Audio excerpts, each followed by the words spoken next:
అందరికి నమస్కారం అండి. చాలామందికి కొన్ని యోగాలు మాకు కావాలి గురువుగారు, మేము పాలిటిక్స్లో ఎదగాలి అనుకుంటున్నాము, రాజకీయంలో రావాలనుకుంటున్నాము, బిజినెస్లో ముందుకు రావాలనుకుంటున్నాం, బిజినెస్లో మంచి సక్సెస్ చూడాలనుకుంటున్నాం, మా పేరు ప్రతిష్టలు అనేటివి మాకు ప్రపంచంలో తెలియాలి, ప్రతి ఒక్కరు తెలియాలి అన్న వాళ్ళు మీరు ఒక చిన్న మరకత శివలింగాన్ని తెప్పించుకొని మీరు ఏం చేయాలంటే, మీరు సోమవారం రోజు మీరు ఏం చేయాలంటే ఇప్పుడు నేను చెప్పినట్టు చేయండి.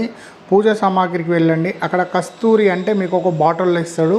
కస్తూరి తీసుకొని వచ్చి నీళ్ళల్లో ఒక చెంబులో వేసి నీళ్ళల్లో కలిపి మీరు ఓం నమ శివ అని మీరు సంకల్పం చేసుకోవాలి. ఏం చేసుకోవాలి, మీ మనసులో ఏమేమి అనుకుంటున్నారో అది మీరు సంకల్పం చేసుకొని ఓం నమ శివ అని కస్తూరి జలంతో మీరు అభిషేకం చేయడం వల్ల మీరు చక్రవర్తి అవుతారు.